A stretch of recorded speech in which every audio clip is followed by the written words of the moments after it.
하나님께서 우리에게 주시는 말씀, 제가 먼저 그 말씀을 받들어 읽겠습니다. 에베소 교회의 사자에게 편지하라. 오른손에 있는 7별을 붙잡고 7 금촛대 사이를 거니시는 이가 이르시되, 내가 네 행위와 수고와 네 인내를 알고 또 악한 자들을 용납하지 아니한 것과 자칭 사도라 하되 아닌 자들을 시험하여 그의 거짓된 것을 네가 드러낸 것과 또 내가 참고 내 이름을 위하여 견디고 게으르지 아니한 것을 아노라. 그러나 너를 책망할 것이 있나니 너의 처음 사랑을 버렸느니라. 그러므로 어디서 떨어졌는지를 생각하고 회개하여 처음 행위를 가지라. 만일 그리하지 아니하고 회개하지 아니하면 내가 네게 가서 네 촛대를 그 자리에서 옮기리라. 오직 네게 이것이 있으니 네가 니골라 당의 행위를 미워하는도다. 나도 이것을 미워하노라. 귀 있는 자는 성령이 교회들에게 하시는 말씀을 들을지어다. 이기는 그에게는 내가 하나님의 낙원에 있는 생명나무의 열매를 주어 먹게 하리라. 아멘. 예, 벌써 11월 이제 한 해를 잘 마무리해야 되는 결산을 앞두고 있는 시점에 우리가 왔습니다. 우리 각자가 자신의 한 해 동안의 하나님 앞에서 삶을 다시 한번 되돌아보고 교회적으로도 한 해를 되돌아보는 그런 영적인 결산의 계절이 되어야 하겠습니다. 이달 들어서부터 좀 새벽 기도 시간에 묵상하고 있는 큐티 본문 차례가 요한계시록입니다. 지난 주간에 특별히 살펴본 말씀이 이 소아시아 7 교회에 보낸 주님의 편지에 관한 내용을 쭉 묵상했습니다. 근데 하필 최근에 제 마음에 여러 가지 일들로 인해서 교회와 또 목회에 대해서 깊은 고민으로 마음이 많이 힘들어 있는 중에 있었는데, 근데 하필 그 주간에 이 계시록의 말씀을 통해서 다시 한번 교회에 대해서 말씀하시는 주님의 음성을 묵상하게 되었습니다. 그 말씀이 좀 가라앉았던 제 마음을 다시 추스르고 위로와 격려를 주는 힘이 되었기에 이 주일 예배를 통해서 다시 한번 그 말씀을 나누고 싶습니다. 당시의 초대교회는 극심한 박해 가운데서 내일을 보장할 수 없는 그야말로 바람 앞에 등불 같은 그런 위기의 상황이었습니다. 이런 상황에서 사도 요한은 지금 유배를 당해서 유배 당해 온 이 반모섬이라고 하는 섬에서 어느 주일에 그 두고 온 교회를 그리워하면서 기도하던 중에 이 주님의 계시를 받게 되었습니다. 먼저 오늘 읽은 본문을 통해서 이 에베소 교회에 보내는 편지 속에 예수님은 자신을 소개하시기를 오른손에 7별을 붙잡고 7 금촛대 사이에 다니시는 이라고 말씀하십니다. 이 구절을 좀 이해하기 위해서는 바로 앞에 1장 20절을 보시면 주님이 당신을 요한에게 환상 가운데 계시하실 때 이렇게 계시하셨습니다. 네가 본 것은 내 오른손에 7별의 비밀과 또 7 금촛대라. 근데 7별은 7 교회의 사자요 7 촛대는 7 교회니라. 그러므로 여기서 예수님은 자신을 7별, 즉 모든 교회의 사역자들을 붙잡고 계신 분이시고 7 교회 가운데 그 촛대 가운데, 즉 모든 교회 가운데 왕래하시고 보살피시는 분으로 당신을 소개하신 것입니다. 나는 이런 자다라고 소개하신 것이죠. 여기서 7별을 붙잡는다라고 말하는 이 붙잡는다라는 말은 손 안에 꼭 쥐고 있다, 그런 표현이고, 특히 오른손으로 붙잡고 있다라는 이 말은 아주 힘 있는 손으로 붙잡고 있다. 그것을 의미하는 말입니다. 여러분, 결국 7 교회의 사역자들을 주님이 능력의 장중에 붙잡고 있다 하는 것입니다. 교회는 연약한 인간 사역자들에게 내맡겨진 것이 아닙니다. 주님은 그 사역자들을 붙잡고 계십니다. 교회의 사자는 사실 보잘것없는 인간입니다. 그에게는 음부의 권세로부터 교회를 보호하고 지킬 힘이 없습니다. 주님은 당신의 교회를 위해 그 사자를 오른손에 꽉 붙잡고 계십니다. 그 사자가 연약한 사람일수록 주님의 오른손은 더욱 강하게 힘이 주어질 것입니다. 이 교회의 비밀을 아는 성도들은 어떤 사람 때문에 희망을 갖거나 실망하거나 하지 않습니다. 그는 어떠한 상황 속에서도 교회를 향한 비전과 꿈을 가지고 있습니다. 오른손에 그 사자를 붙잡고 그 촛대 사이를 왕래하시는 주님을 보기 때문입니다. 그 눈이 여러분에게도 있기를 바랍니다. 또한 주님은 7 촛대 사이에, 즉 7 교회 가운데 다니시는 분, 왕래하시는 분이라고 말씀합니다. 그리스도는 승천하셔서 하나님 보좌 우편에 하늘에 계시지만 그러나 지상에 있는 이 교회 사이에 지금 여기에 계시다는 것입니다. 주님의 이름으로 모인 이 지상의 교회 가운데, 그러므로 주님께서는 그 누구보다도 교회의 상태를 잘 아십니다. 지금 여기 같이 왕래하시고 다니고 계시기 때문이죠. 그래서 그 사랑하는 교회를 때로는 책망도 하시고 문제를 정확하게 보고 계시니까, 그리고 때로는 위로하사 일으켜 세우기도 하십니다. 이와 같은 주님의 역사가 계속되기에 교회는 수많은 환난과 핍박과 때로는 실패와 연약함 가운데도 불구하고 사라지지 않고 이 시간까지도 전 세계에 존재하고 있는 것입니다. 이제 그 주님이 당신의 교회를 향해, 에베소 교회를 향해 입을 여십니다. 내가 네 행위와 네 수고와 네 인내를 알고, 즉 교회 가운데 다니시며 그들을 살피시고 그들과 함께 하시는 주님은 그들의 모든 것을 알고 계십니다. 주님은 우리가 주를 사랑하여 남긴 모든 행위와 수고와 인내를 알아주시는 분입니다. 내가 그것을 알고 있다라고 말씀합니다. 여러분, 교회가 뭐 하는 곳입니까? 오늘날 그리스도인들에게 교회란 어떤 곳입니까?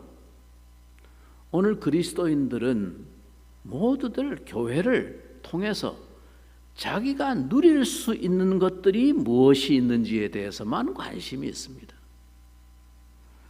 그러나 여러분, 교회는 사랑하는 주님을 위해서 기꺼이 수고하고 땀 흘리는 사람들의 모임입니다.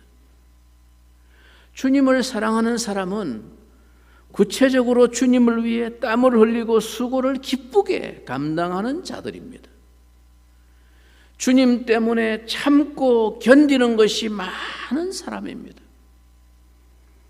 평생 관람자처럼 한 발을 빼고 왔다 갔다 한 사람이 주께서 네 모든 수고와 인내를 알고 있다고 말씀하실 때 무슨 감격이 되고 코끝이 시큰한 그런 위로가 되겠습니까? 자기가 속한 교회에서 주를 위해 흘린 땀이 있고 흘린 눈물이 있는 사람이 주께서 당신의 교회를 칭찬하시고 위로하실 때 네 수고를 내가 안다 이렇게 말씀하실 때 그 감격에 동참할 수 있게 되는 것입니다. 이 복이 여러분 모두에게 있기를 축원합니다. 게다가 에베소 교회는 사도들로부터 가르침을 받은 복음 진리의 바른 신앙을 수호하면서 거짓 사도의 거짓 가르침을 분별하여 용납하지 않고 물리치는 일에 열심을 나타내었습니다. 당시 에베소에서 활동했던 대표적인 이단은 뒤에 구절에도 나옵니다만 니골라당이라고 하는 영지주의자들이었습니다. 이들은 초대교회 당시에 자기가 자칭 사도라고 하면서 거짓된 교훈으로 성도들을 미혹했습니다. 이들은 주장하기를 예수를 믿고 나면 신자의 영은 하나님의 은혜로 보호를 받기 때문에, 그러니까 우리 인간은 영이 진짜고 몸은 껍데기에 불과하기 때문에 우리 영은 예수 믿는 순간 거듭나서 하나님의 자녀로 보호를 받는다는 것입니다. 그렇기 때문에 몸으로, 껍데기에 불과한 이 몸으로 어떤 죄를 짓더라도 그건 관계가 없고, 구원받은 신자는 성경에 기록된 율법이나 계명을 지킬 필요가 없다, 자유해도 된다라고 주장하면서 음란하고 무절제한 삶을 성도들에게 퍼뜨렸습니다. 지금도 이 터키의 에베소 유적지를 가보면 당시에 에베소의 사람들이 얼마나 음란과 향락에 몰입하고 살았는지를 여실히 보여주는 그런 유적들이, 흔적들이 많이 있습니다. 하지만 에베소 교회 성도들은 이와 같이 악한 자들을 용납하지 아니하고 거짓된 가르침을 단호히 물리쳤습니다.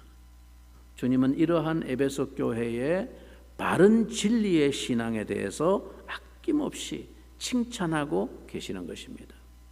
그러나 여러분, 불꽃 같은 눈으로 우리의 내면과 실체를 감찰하시고 살피시는 예수님의 눈에는 에베소 교회에 책망할 문제가 있었습니다.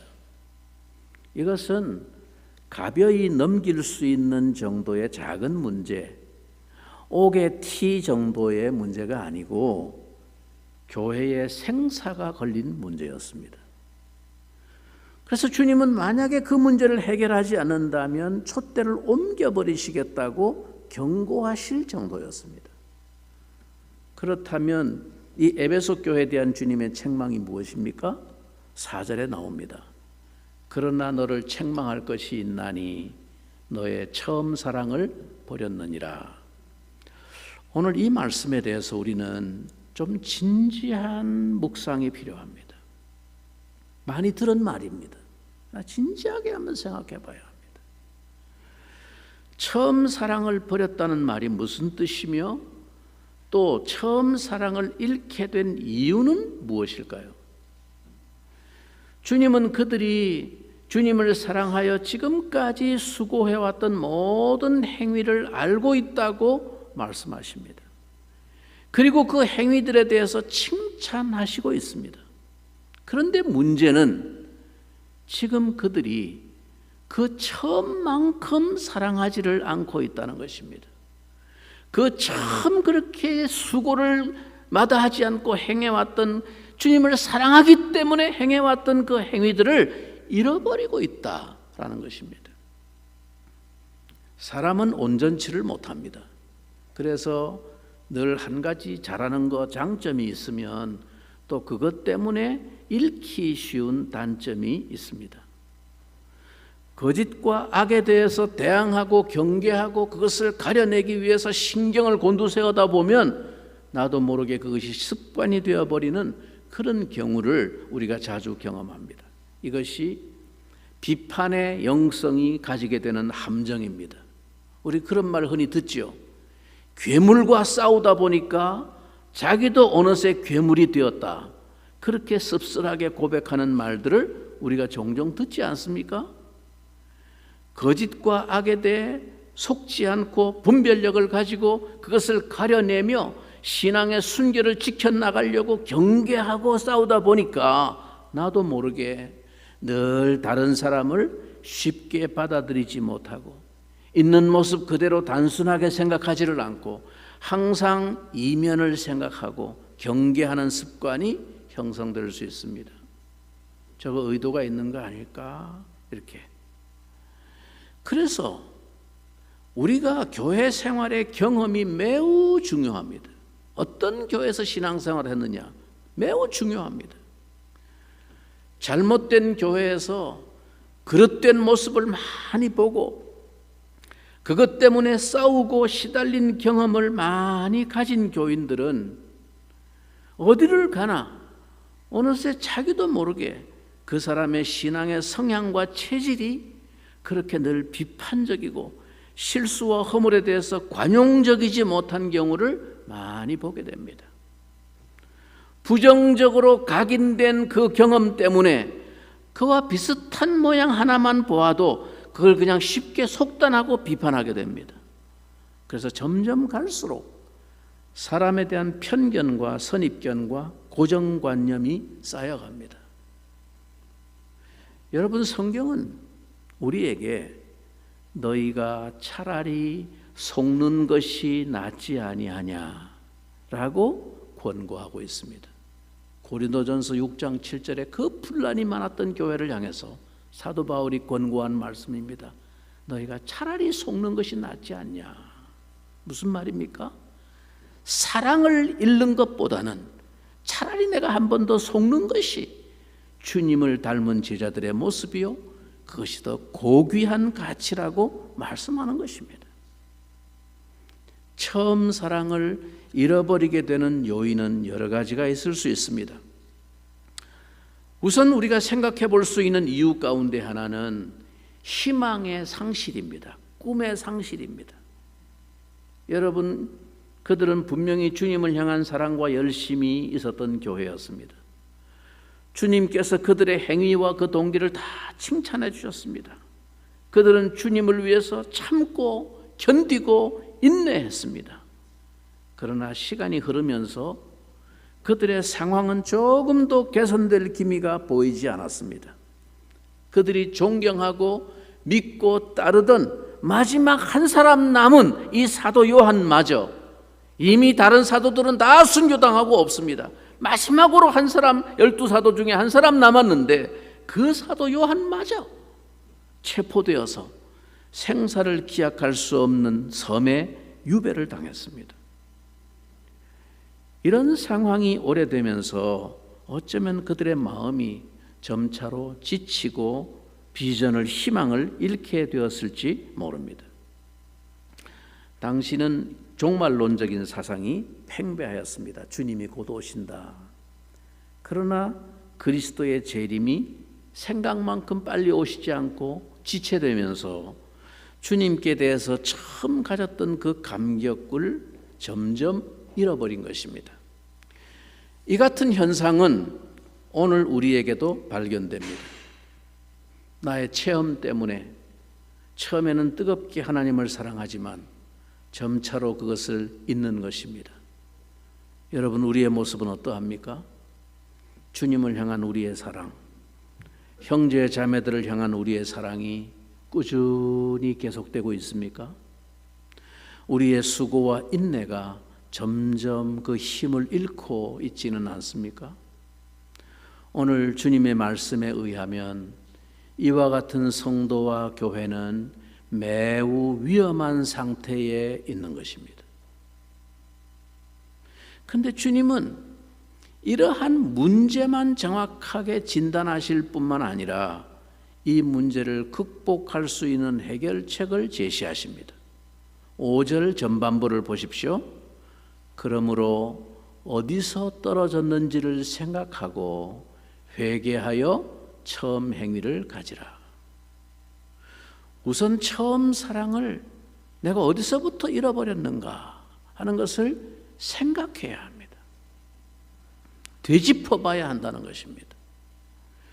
하나님의 은혜에 감격하고 하나님 앞에 감사하며 기쁨으로 섬기고 수고하며 때로 마음에 낙심되고 힘든 일이 있어도 그래도 인내하면서 살 수 있었던 이유가 무엇이었는지를 다시 확인해야 합니다.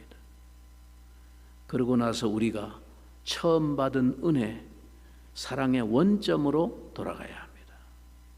그렇지 않을 경우에 7 금초대 사이에 다니시는 주님의 준엄한 경고가 이어지고 있습니다. 5절 후반부에 만일 그리하지 아니하고 회개하지 아니하면 내가 네게 가서 네 촛대를 그 자리에서 옮기리라. 여러분, 교회는 촛대입니다. 엄밀하게 말하면 등잔대입니다. 이것은 교회인 우리 개인에게와 우리 교회에 공히 적용될 수 있습니다. 주님의 등불은 꺼지지 않습니다. 그러나 주님은 그 등잔대를 옮겨버릴 수 있습니다. 사랑이 없는 상태로 교회는 절대로 지속될 수 없습니다. 교회는 촛대, 등잔대입니다. 즉, 교회는 타오르기 위하여, 세상에 비추기 위하여 존재하는 것이기 때문입니다.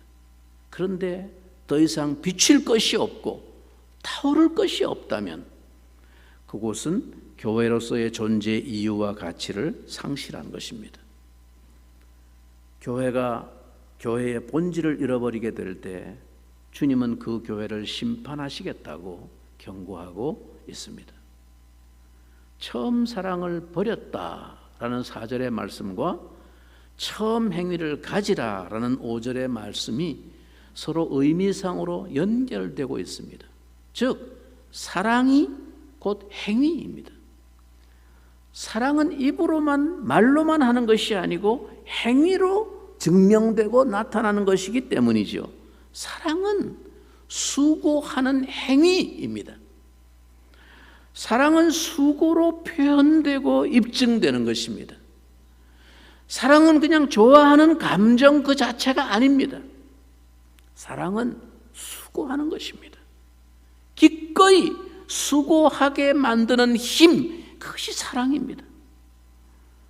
여러분은 처음 예수님을 영접하고 은혜를 받았을 때 어떤 수고를 아끼지 않았었습니까?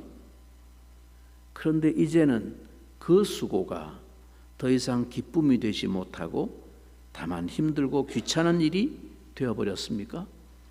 그렇다면 여러분의 가슴 속에, 그 영혼 속에 주님을 만나던 그 감격과 사랑이 과연 살아있는지 돌아보셔야 합니다. 어디서 떨어졌는지 생각해 보라는 것입니다. 사랑은 수고하는 것입니다.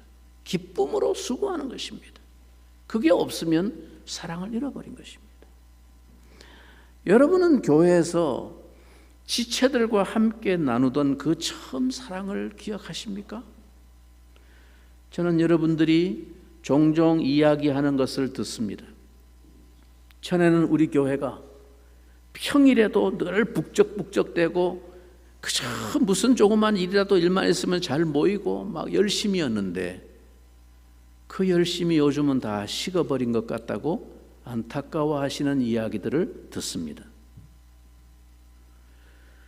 여러분, 다른 무슨 소소한 모임과 무슨 활동은 차치하고라도 심지어 교회의 공적인 예배와 기도회인 수요기도회, 새벽기도회는 어떻습니까?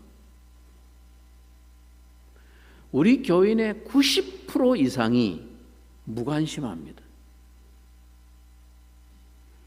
직분자는 어떻습니까?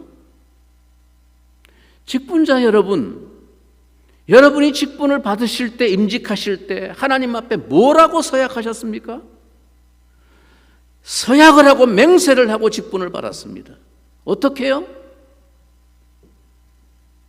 예배와 경건 생활에 교인들의 본이 되고 모범이 될 것을 서약했습니다. 무슨 말입니까? 그 뜻이 직분자는 자기 신앙만 지키는 자가 아닙니다. 자기 신앙은 물론 수고하고 힘들지만 인내하면서 다른 지체들에게 힘이 되고 본을 보이기 위해서라도 그 자리를 지키는 사람이 직분자입니다. 힘들지만, 수고스럽지만, 그러나 직분자가 되었기 때문에 다른 사람에게 미칠 본을 생각하여 그 자리를 지키는 사람이 직분자입니다. 그것을 여러분은 서약하신 것입니다.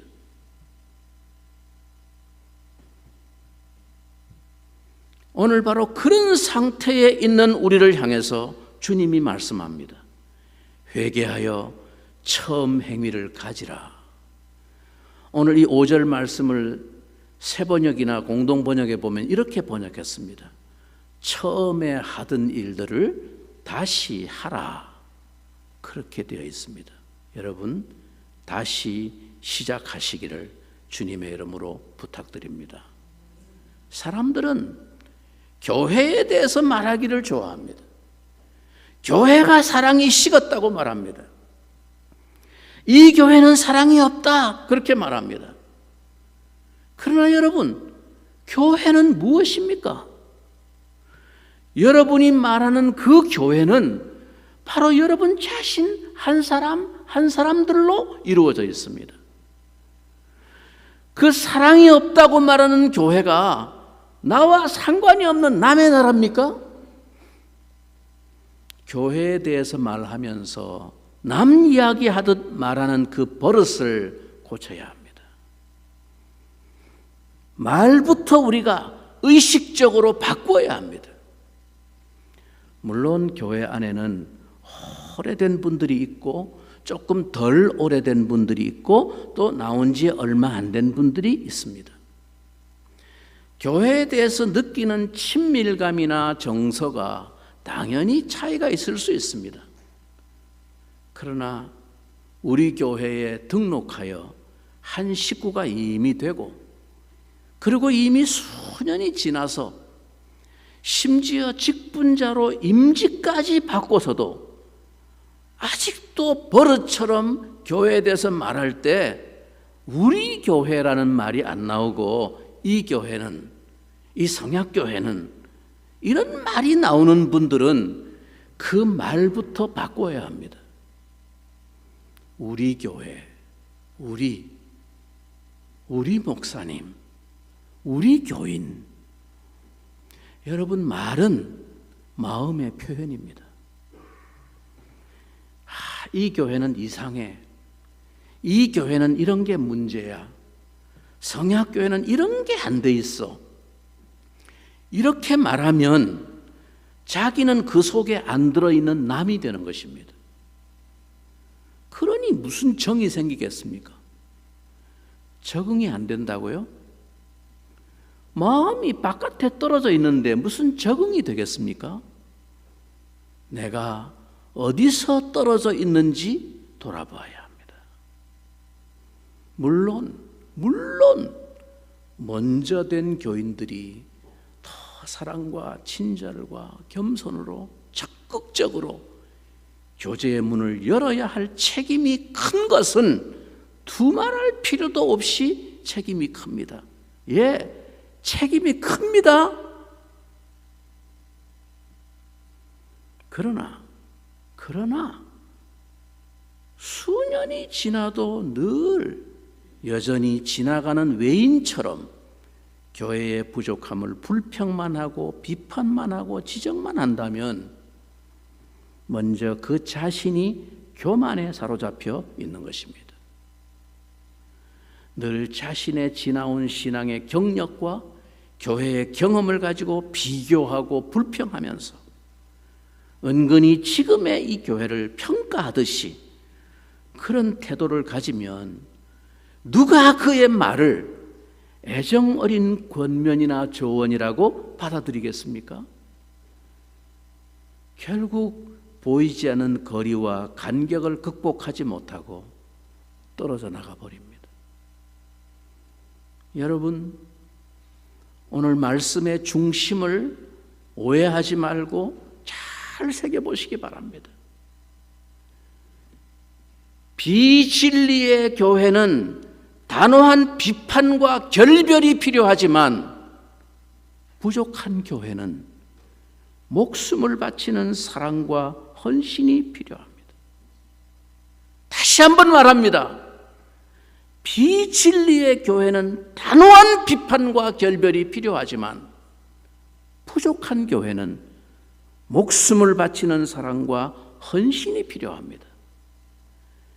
우리 교회가 비진리를 가르치는 교회가 아니라면 비판과 불평 대신에 바로 그 부족함을 채우기 위한 여러분의 사랑과 헌신과 수고가 필요한 것입니다.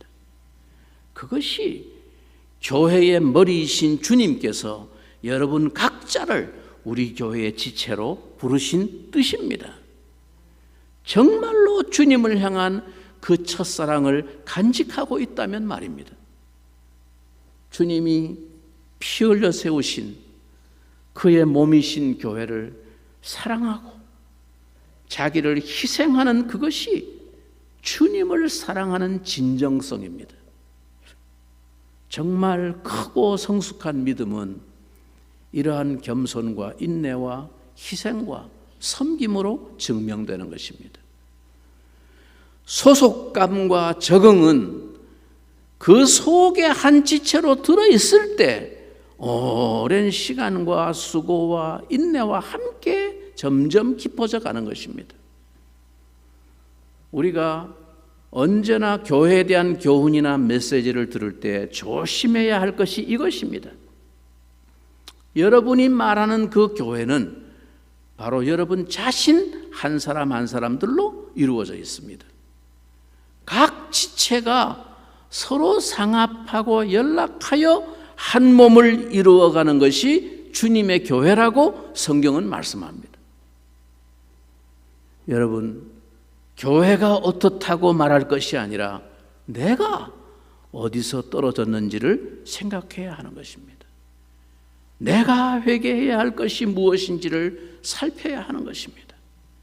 내가 시들해지고 잃어버리고 있는 처음 행위를 어떻게 회복할 것인가를 고민해야 하는 것입니다. 여러분의 가슴에는 아직도 그 처음 사랑이 용솟음 치고 있습니까?